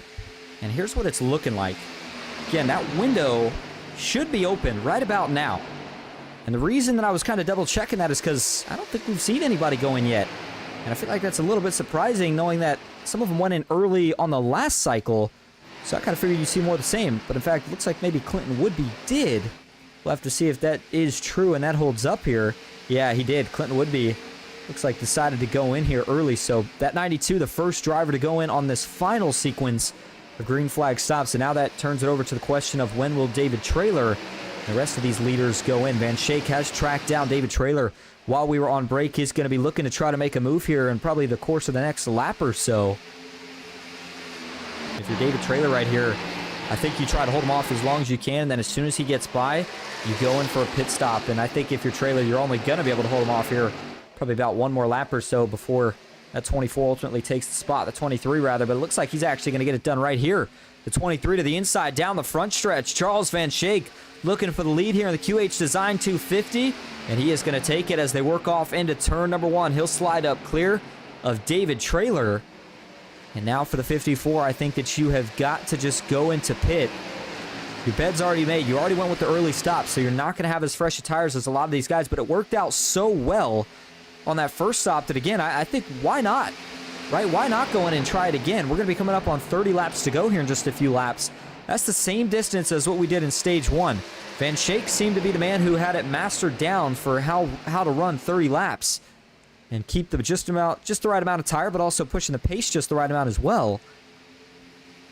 But we'll have to see what they do. And of course, for Kevin Winker, that's kind of the alternate, I guess we'll call it the underdog, the 1 in a million shot strategy. And we're going to wait to see how this pans out. He's currently in 15th. Now, in regards to where he runs compared to your leaders, you see on the track map there, your leaders are about halfway down the backstretch. Kevin Winker is just now working off of turn 3. And I wonder here, is Winker already, or is he saving fuel anymore? Let's see. Watch the dashboard there on the bottom right. Let's see what the speeds are looking like as he gets in the corner. He is. Okay, so Kevin Winker is still fully committing to trying to make this thing on one stop of fuel. Now, is it going to be a race-winning strategy? That part I'm not so sure. Will it maybe get him a top 5 finish? That could be maybe what he's looking for. We'll have to wait and see. And again, it's all going to depend on how everybody else comes out once they make their final pit stops. And then I think we'll have a much better idea here of what to expect. By the way, track temp has cooled down a little bit more. It's now at 76 degrees. It was in the upper 70s when we started the race, now down to about the mid-70s. And the 23 of Van Shake continues to lead the way. Trailer did not pit, by the way. A little bit shocked to see that. As you see, the 92 of Clinton Woodby now making it back around the 54 of Trailer, so he'll take that position back. Michael Newman currently in 3rd, Colin Bollinger 4th, and Mark Beverly still rounding out the top 5. Keith Prince 6th. There's Joe Yakes, Evan Schilling 7th and 8th, and Haas Beverly with Dylan Paz back in 9th and 10th. John Shalino's 11th, Jesse Wise 12th. Kevin Winker 13th with Rick LePage back in 14th. You've got Clinton Woodby 15th, Eric Hagdahl 16th. Lance Thompson back in 17th with Jesse Calloway in 18th. And then Colton Hardy and Bill Hales both retiring from this race due to incident. Of course, Colton Hardy's was a technical issue. Bill Hales was some sort of either damage issue or frustration after earlier damage that he decided to manually bring his end to a night. And one more time, if you're just tuning in, appreciate you being here. You are watching the Asphalt Outlaws Racing QH Design 250 here on PGR eSports. We talked briefly about the schedule, what's upcoming for these guys. All you really need to know, though, if you're just tuning in for a minute, is where they're going to be next week, and that is Darlington Raceway. That one is going to be a fun one. It's going to be exciting, but it is going to be crazy. Crazier than what we saw here tonight on the restarts, but, you know, I don't want to talk about it too much, but that's what we got to do up here in the booth, especially when these guys are pretty single file and pretty spread out. You got to talk about what storylines could develop, and for Van Shake, the obvious storyline, can he find victory lane for the first time finally here tonight? You'd say that all signs are kind of pointing towards yes, or at least a good shot at it. He may still have to fend off Eric Hegdahl at some point, but things certainly looking up here for the 23, but how many times have we said that this season, and then somehow, some way, something happens for Van Shake or happens to Van Shake that cost him that opportunity to grab that first win. He came so close last week, and unfortunately, things just ultimately did not work out. So he's going to try it again here tonight, and man, what a good time it would be to grab that win. He'd give himself pretty much that last round of security that he needs about advancing into the round of 10 before we head into some of the more chaotic and crazy races next couple weeks. And so here comes Van Shake. He'll pit with, this is a little bit of an odd number to pit, but I mean, just over 25 laps to go. So this will be arguably not a short run, but maybe more so about a medium run on this final set of Goodyear tires. And by the way, you look at tires and what these guys had to start the race. They took one at the stage break. They took one on that first stop, and then they're taking one now. We have in the race info 4 sets of tires. I don't know if that's 4 in the pits or 4 overall. If it's 4 overall, which I would assume it is, and this would be their last set of tires, and if we got a caution, they wouldn't necessarily have another one. And obviously at a track like Auto Club, there's no questions here. This is going to be an obvious take tires, add some fuel, get back out. Now, you may only take as much fuel as you need, but we'll have to wait and see. Here comes the 23 Van Shake. Looked like a pretty clean stop, so he gets through the only area where he could have beat himself nice and clean. Now we're going to have to see how he shakes out with everybody else and then go from there. Clinton Woodby, by the way, right now, comparison to Kevin Winker, about 10 seconds back. And the reason I mention that is because that's going to ultimately set up as the battle for the lead once everybody that has to pit pits. And for Kevin Winker, 10-second gap with 25 laps to go. Realistically, that's not that much to work with, and it's already down to 9 seconds because the problem is he's got to save fuel. If he was able to run full pace, maybe there'd be a little bit more optimism, but I just think with the fact that he has to save fuel, it's going to be a really, really tough ask. We'll have to see what happens here. But nonetheless, up front and still leading, Michael Newman has not made his pit stop yet. Colin Bollinger brings it down this time. So for Bollinger here, you got to assume that this will be 4 tires and fuel as well. I don't think we've seen anybody try any other form of tire strategy. It's just too much wear off here to even really consider it, I would argue. And so for Bollinger, you see the right side jacked up. They change both tires over there. Now they'll go around to the left side, do more of the same, and Bollinger works his way out. Did they lift up the left side of that race car? Just mentioned that I didn't think anybody tried any tire strategy, but he may have only taken 2 tires. Wow. Interesting call there for Bollinger. I did not see that one coming here. 3, I believe, may have only taken 2 tires right there. And I don't think that that's going to be the best call here, but maybe just trying to minimize some damage. Not sure if he had an issue getting in or what, but certainly going to lose some time on the back end of this run as a result of that. Either way, about 25 laps remaining here at Auto Club. Michael Newman still leads. Joe Yates second. Kevin Winker currently in third. That gap between Winker and Woodby now down to only about 6 seconds. So just no way at this pace that Winker's going to be able to hold them off, even if he somehow is able to save enough fuel to make it. So I think at this point, if you're Winker, you either got to full commit to this strategy and hope for one of two things, either a caution or that you're able to still stay around in the top 5 by the time that this race runs out of laps, or you just bail out of it right now, go in for 4 tires and fuel, come back out and just do what you can with that. But, I like the call for Winker. He wanted to gamble. Certainly always a choice about what you want to do here, and I think gambling sometimes is always a good idea. And I think right here for 42 Winker, most importantly, it's going to be that he got some laps led here tonight. Not sure if these guys necessarily get bonus points for it, but anytime you can get out in front, gain a little bit of momentum, it always helps. We talked about the fact that obviously Kevin Winker is one of your round of 16 playoff drivers, and where he stood in points coming into this race here tonight was in that 5th position.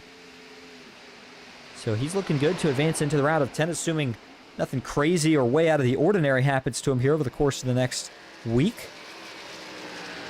So as Winker continues to lead, again, the battle, if he can't make it or once he gets past, is going to be the battle between Eric Hegdahl and Woodby, and Hegdahl has already marched right around the 92 of Woodby. So then that passes the torch back a little bit further to Van Schaik, who's just crossing the line as Hegdahl is entering turn 1. And it looks like Joe Yates now going to make his final stop. He'll take at least 2 tires. Let's see if he goes with the 2 as well, or if he decides to take 4. Looks like for Yates in the 87, yeah, he's just going to take 4. I think that's a good call. Just not enough grip with 2 here to make things any sort of enjoyable. And so as he'll work his way back out, that still leaves just Michael Newman on the racetrack. And for Michael here, he's got about a 22-25 second gap or so. But without a caution, obviously he's not going to make it on fuel. I think that's kind of his strategy at this point, is that he's just hoping that he can get a caution at some point. That would kind of be his saving grace. We'll see if he gets it at some point. But with just 21 laps to go when they cross the line this time for Michael Newman, you start to get the feeling that he may be running out of time here, and maybe running out of time pretty quickly of if we're going to see that caution or not. Kevin Winker currently up 7 spots from where he started this race at, by the way, who sits in that 2nd position. By the way, here, as we're getting ready to hit 20 laps to go, I do want to ask for anybody watching here tonight, if you are active in the chat, please let me know, has the stream looked pretty smooth? We did make a new addition recently that now gives you an option to see these races in 1440p instead of just 1080, so a little bit nicer quality. You can, again, pick that in settings, which should be located somewhere towards the bottom right of the video if you hover the mouse over the screen. You press on settings, quality, you can get to it that way. But overall, I'm just more so curious, does the stream look smooth? For anybody watching there tonight, if you could let me know in the chat, I would certainly appreciate it. And again, we appreciate you sticking around and watching QH Design 250 with us here on PGR eSports. Kevin Winker now going to take over the lead here from Michael Newman, who finally makes that pit stop with 20 laps to go. Winker only about a second, less than that now, ahead of Eric Hegdahl. But for Eric Hegdahl, that's the big concern right there. The 23 of Van Schaik, who is well within about 5 to 6 car lengths of him now and closing up in a hurry. You know that Van Schaik's going to get there, and when he does, what will Eric Hegdahl do? How much can he hold him off? Again, if we get a caution, it changes things up, but if not, I still think that this 23 car of Charles Van Schaik is in the best position of anybody in the field right now. With just 20 laps to go, this is where if you're Van Schaik, the nerves are starting to ramp up a bit, even for Hegdahl, but I think Van Schaik, knowing that he's got the best cars, man, things like that can certainly make your heart skip a beat. As Kevin Winker tried to switch lanes right before Van Schaik got there, that could have been a race-ending moment there if things would have went south. Now he's got the run on Hegdahl. Hegdahl looked for a block, but it's not going to work. Hegdahl will side draft him, though, down the front stretch here. Going to try to do everything he can to stall that 23 out at least a little bit. Going to the next corner. Hegdahl's going to stay high right here.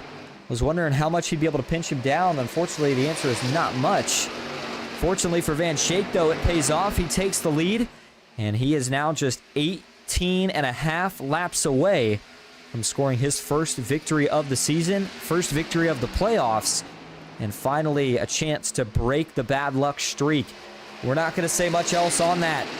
Right now, we'll just commentate the fact that he's at the front and hoping that we can get to that white flag before we see anything else. And for Kevin Winker, the attempt to try to make it on fuel was a valid one, but it's just not going to work here tonight. He's going to come up short, and he'll decide to just bring it in here, kind of cut his losses and see if he can minimize the damage to a certain extent. So as Kevin Winker works down the pits, and eventually he'll make that left turn down into his box. He'll leave us with 17 laps to go for Charles Van Schaik when he crosses the line this next time. And so with that, we're going to go ahead and take our final break of the night. We'll go side by side so you don't miss a thing. Can Charles Van Schaik grab his first win of the season here at Auto Club? Find out when we come back on PGR eSports.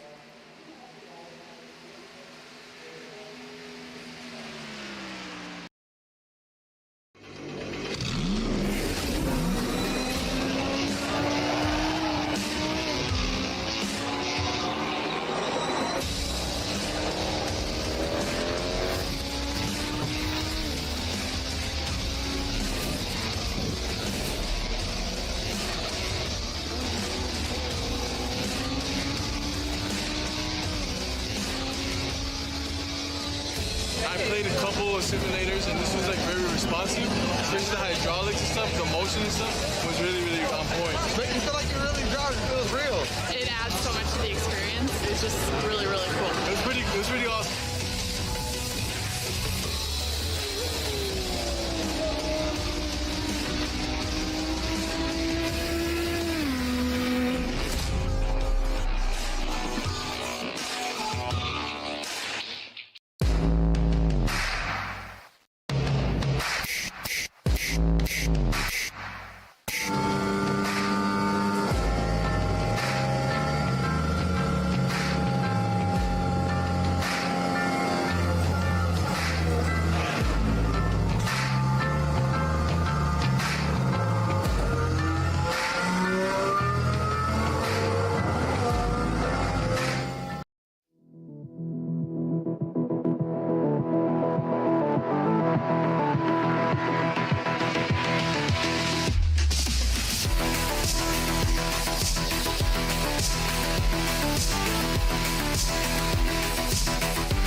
Green flag is in the air. We are racing.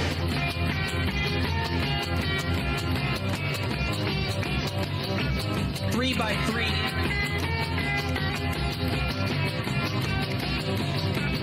Almost no trouble. Around goes Alex Hill. On into the outside wall goes Hill. They're wrecking big time out back. We're not going to throw a caution.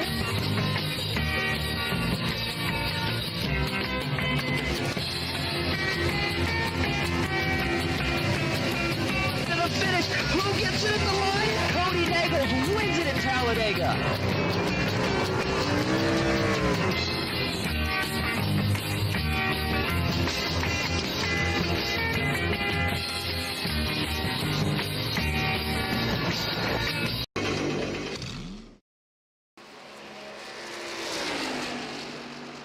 Welcome back to Auto Club Speedway, where we now have just 13 laps to go in a QH Design 250 here on PGR eSports. Up front, leading the way, it's still Charles Van Schaik. Just 12 laps to go, 11 away from making it official with the white flag. But again, still a lot of time and things that could happen. Back in second right now, it's David Traylor trying to find a way to track down the 23, but he is almost 4 seconds back. Again, without something externally influencing this like a caution, I don't see any way that Trailer's going to make up that deficit with the laps that we have remaining. Eric Hegdahl right now, the last man on the podium. He's going to be trying to hold off Colin Bollinger for these next 11 laps. Clinton Woodby currently sits back in 5th. Michael Newman 6th. Mark Beverly's in 7th with Jesse Calloway back in 8th. And you've got Keith Prince currently in 9th and Evan Schilling rounding out your top 10. Haas Beverly back in 11th. Him and Dylan Pause doing a little bit of a tandem draft right there down the backstretch. And for Dylan Pause, that is another one of your playoff drivers, as is Haas Beverly.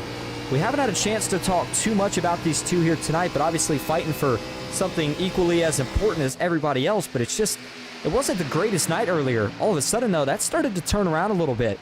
These two getting close to breaking inside the top 10. If either one of them could pick up a few more positions here before the night's all said and done, that would help tremendously. But don't know if it's going to happen. As again, even though they're both tandemed up, they're kind of on a bit of an island by themselves at the moment. You've got Joe Yates back in 13th, with John Shilino in 14th. Jesse Wise in 15th. Kevin Winkers in 16th. Rick LePage in 17th. For Lance Thompson, he currently is in the pits. Not sure if he's getting damage repaired, taking tires and fuel, what the deal is. And then Colton Hardy and Bill Hales have since retired from the race after some of the issues that they had. 2 incidents to mark here tonight. Neither one brought out the caution. And, of course, the 2 incidents that I'm mentioning was Bill Hales. And then the one that was maybe more arguably an actual incident was, of course, what happened to Colton Hardy, the tough break that he had as part of it. And now here goes Kevin Winker to the outside. Charles Van Schaik. And, of course, the 42, not for position for Kevin Winker here. This is just getting a lap back. And so now that he gets that, Steve Van Schaik quickly jumped up into his draft. Going to try to get any extra pull here that he can from the 42. But, man, with the way things have been going for Van Schaik, I'll tell you what, as Kevin Winker went by the outside, I think I would have went as low on the apron as I could have and just let him get completely by and gone, because it just seems like any trouble that can find a way onto the racetrack has found the 23 of Van Schaik this season. He may be able to finally break that curse here tonight. You know what it kind of reminds me of is David Traylor's run last season. You remember for David Traylor, not only in this series, but also in the Noma Truck Series, it just seemed like no matter what he did, he could not find himself a break. Anything he tried, nothing seemed to work out. He finished second time and time again. Any chance he had to win, somehow it would mess up at the end. And it seems like that's kind of the way it's been for Van Schaik here this season. But eventually, Traylor finally found victory lane. And once he did, I mean, he just became an absolute monster after that. He could not stop winning, it felt like, this season. And you wonder if maybe for Van Schaik it'll be the same way. But of course, it'll be through the rest of the playoffs and then ultimately the championship with where we currently stand here in the postseason. As he works across the start-finish line this time, he'll officially see now just 7 laps to go. So we're well within single digits now, but still 6 laps away, 12 miles from making this race official.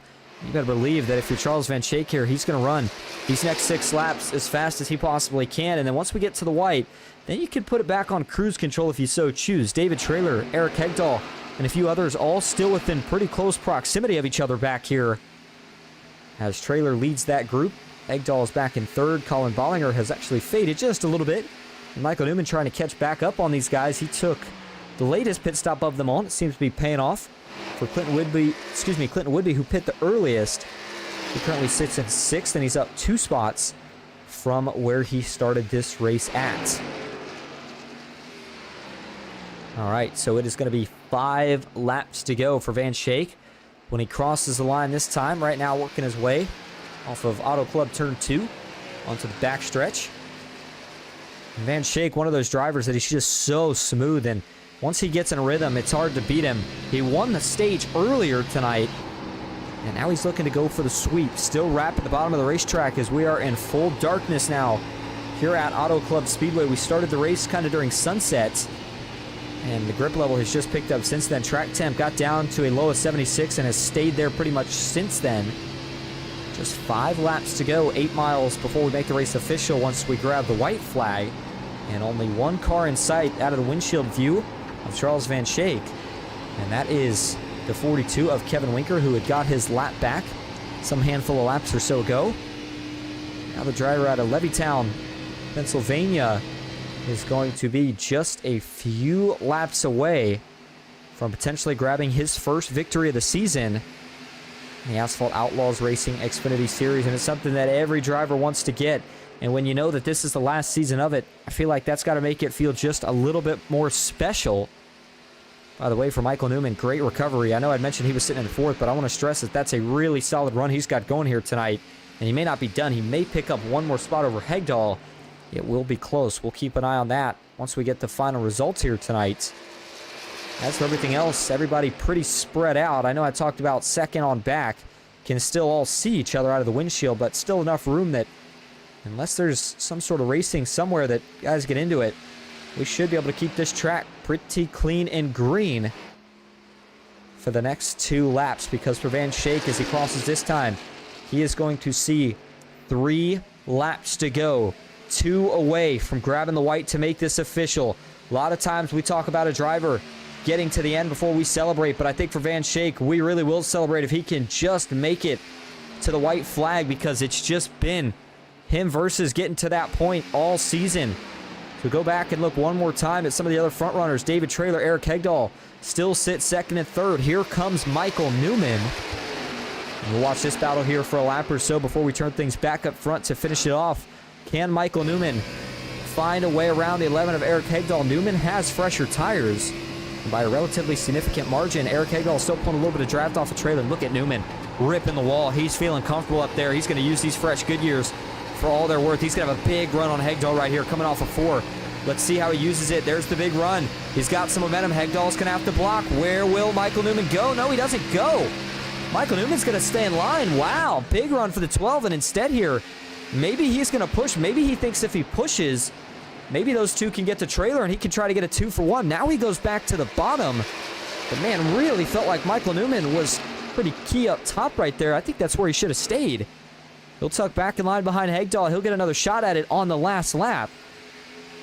David Traylor hoping that he can stay in front of those 2 and that they'll continue to battle. As meanwhile up front, here we go. It's what we've been waiting on. It's what he's been waiting on all season. White flag is in the air. Race is official. 1 lap to go for the 23 of Charles Van Schaik. And he is going to stay laser focused here. He can relax now that he knows the white flag's out. But he still wants to get back to that checkered flag before he takes a breath of relief. Well, I've seen a lot of hard seasons for a lot of different drivers during my time broadcasting, but I don't know if I've ever seen one quite as hard as what this guy has had to go through this season. It's been heartbreak time and time again, but after tonight, it'll be heartbreak no more. Charles Van Schaik for the final time through turn 3 and 4. He'll come out of 4, and he will see the checkered flag. Finally, he's going to do it. Charles Van Schaik is going to grab his first win of the season at Auto Club. He'll be moving on to the round of 10, and he finally breaks the curse, finally breaks the streak. What a win for Van Schaik. His trailer going to bring home second. Michael Newman was able to sneak out third to round out your podium.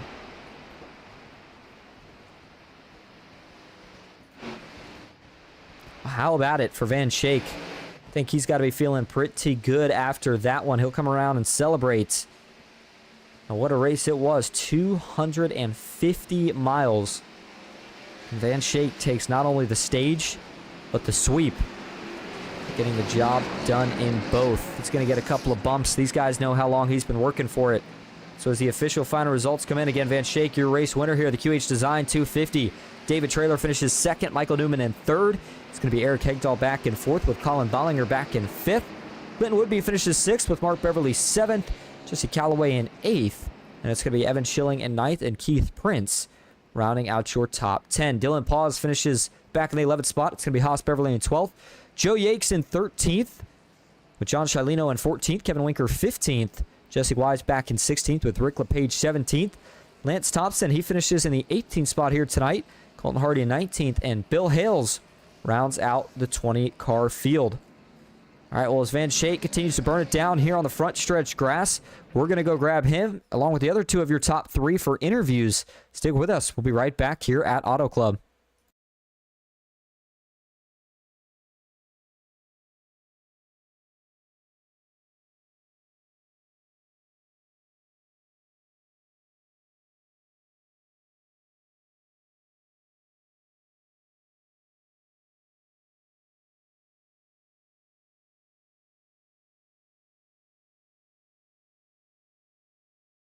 All right, welcome back to Auto Club Speedway. Going to start first here tonight with your race winner, and that's Charles Van Shake. Charles, this is all set up in the booth. You got a copy? Yep. Well, you finally break the curse. You finally break the streak. So many times this season, you did everything right as you did here tonight, and things just didn't work out. What was going through your head there at the end, and how does it feel to finally get that first win of the season?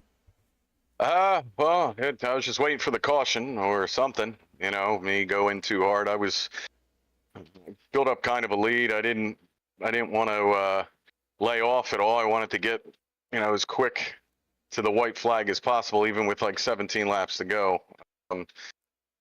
I thought Mark and David had the right strategy, so I was surprised to catch up and blow by them on that second stop.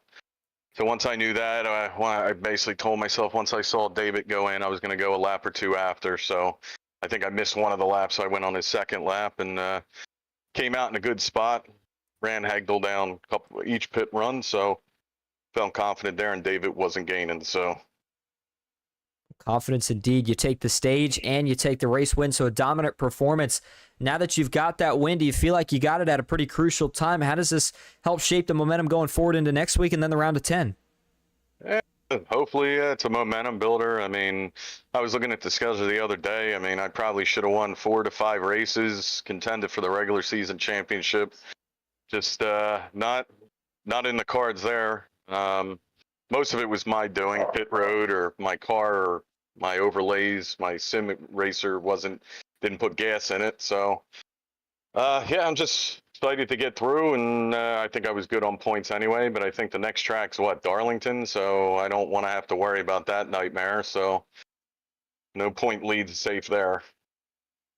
Absolutely. But hey, man, you get the win here tonight. So before we let you head out, is there anyone you want to thank or shout out?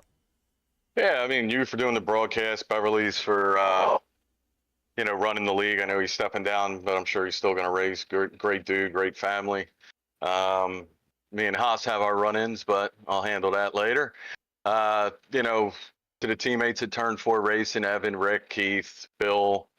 I know I'm probably missing someone, Evan. I think I already said him, and then I'm sure Glenn's watching, one of my employees at work.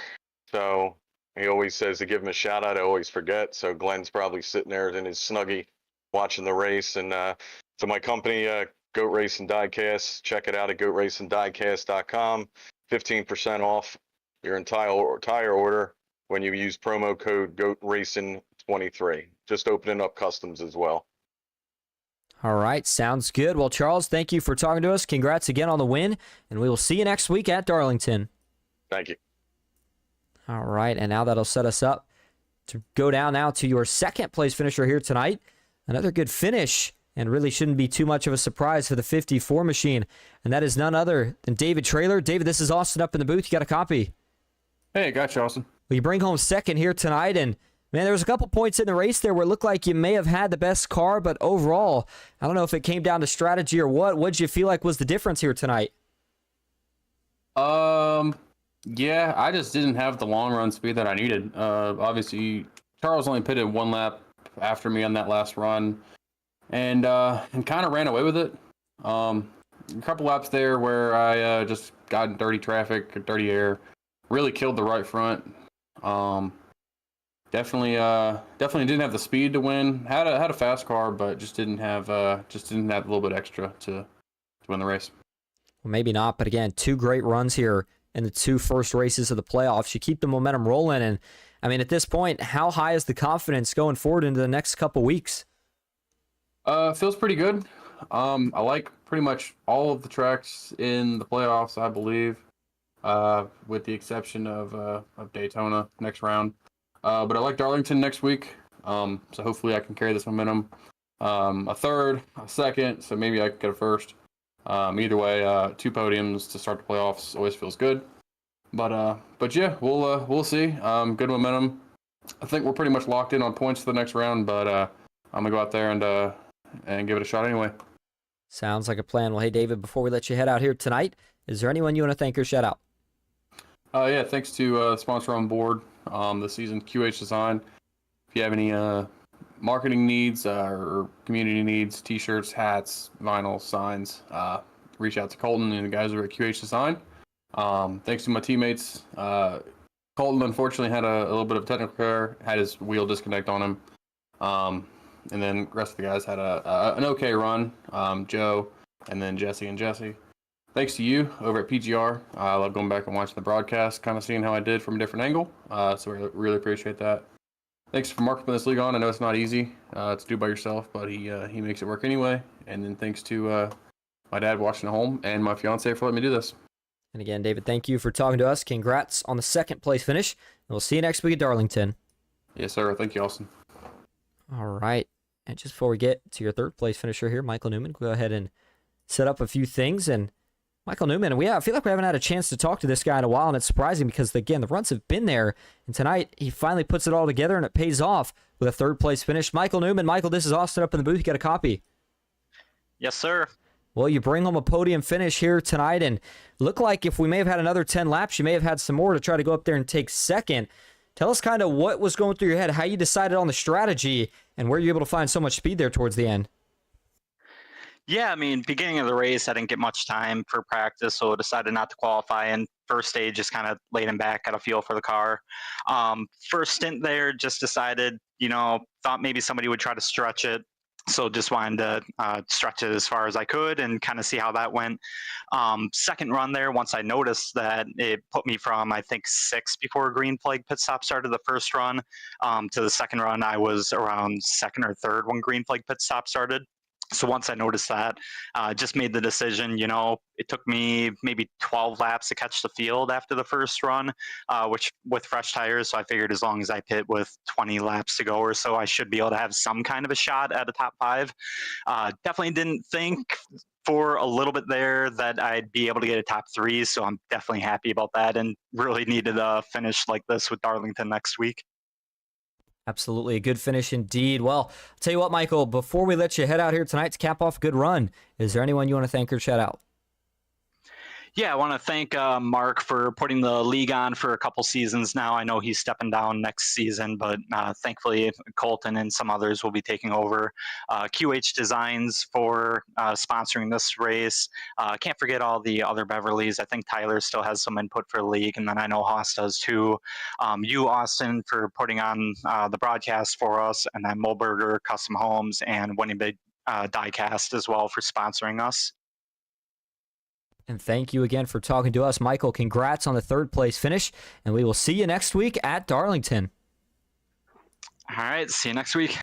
All right, well, that's going to wrap up our coverage here tonight from Auto Club Speedway. What a great race it was, and a dominant performance from Charles Van Schaik to capture his first win of the season, but arguably not the last. The playoffs continue next week as we will cap off the round of 16 at Darlington Raceway, so it'll be a cutoff race. Looking forward to that. As for tonight, as always, thank you all so much for tuning in. I hope that you enjoyed. That's it for me, Austin Green, here on PGR eSports. And until next time, have a good night.